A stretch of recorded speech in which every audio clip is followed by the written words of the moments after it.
So a game every football fan will want to watch, and you can see it all here on STV as we're bringing you the whole match live from the Emirates Stadium in London this Sunday afternoon. Join me from 1:30 in the company of former Scotland manager Alex McCulloch for what's sure to be another memorable clash against the Samba soccer stars. Welcome back to the Emirates Stadium, a real carnival atmosphere building. We're expecting close to 50,000 here for this game this afternoon, and what a beautiful day it is for this occasion. Well, for Scotland manager Craig Levein, he's building a Scotland team for the present and he says for the future. He's been talking all week about going for it against Brazil. He says you've got nothing to lose and he thinks that we can beat the 5 times world champion. Well, he's been speaking just in the past few minutes to our reporter Keith Downey. Craig, a terrific occasion today. Good luck indeed. Alec, Craig's been talking about trying to foster a club atmosphere within the squad, and he says he's actually managed it sooner than he thought. How important is that?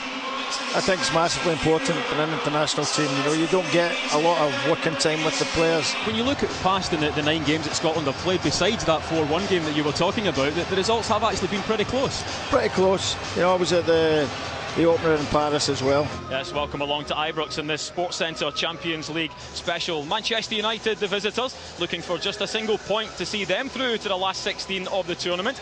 Rangers, well, barring a surprise result in Spain tonight, they're going to need all 3 to get through to the last 16. Joining me to take in the game and give us their analysis, former Rangers captain Richard Gough and Everton boss David Moyes. If Rangers can get to half-time with 0-0, I think Walter Smith will be happy, and then take it from there. David, I mentioned that Sir Alex Ferguson has rested Ferdinand and Vidic. He has brought back Wayne Rooney though for his first start in a while. How big an occasion will this be for him? Well, it'll be a big night for Wayne because it's his first game back, as you rightly say. It can be a lonely existence, and many strong characters have crumbled when faced with one of the toughest jobs in football.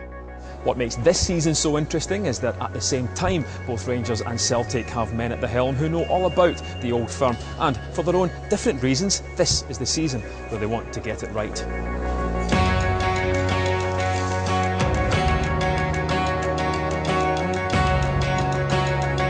Well, this all stems from a news briefing given by the Rangers chairman this morning, where in response to a direct question about whether the club could go bust as a result of the HMRC case, he nodded his head. This evening, however, the club has issued this interview done internally with the Rangers chairman. If indeed, however, notwithstanding all of that advice, there is a judgment that comes against us that is excessive. I'm glad he came out and tried to clarify it, but there is an unknown tax liability there, and the sooner Rangers fans find that out, the better. It's kind of been a big elephant in the room for the past few weeks and months. It's the first time that any official within Rangers has had any reaction towards that. I mean, it's separate from the takeover. I mean, is the worry now that Craig White gets scared off? Well, there's a possibility that could happen, but I hope not. And they're both here, I'm delighted to say. Stephen and Derek, welcome along to the programme. Stephen, you've been out for 4 months with an ankle injury, but you came back in the 2-1 win at the weekend. How are you feeling? Yeah, it was nice to get back into playing football again. So it was a long time that I was out, so it was nice to be back. Wherever the rules are, you stretch them as much as you can and get whoever you can in to play for Scotland. It's got a big ask for them.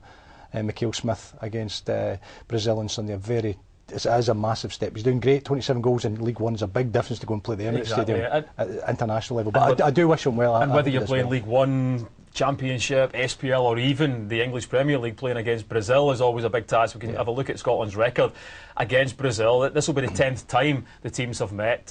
Scotland have never beaten Brazil. They have drawn against them twice, and you've got to say when you look at that the only kind of resounding victory for Brazil, Stephen, is that 4-1 game. But can they get that victory on Sunday?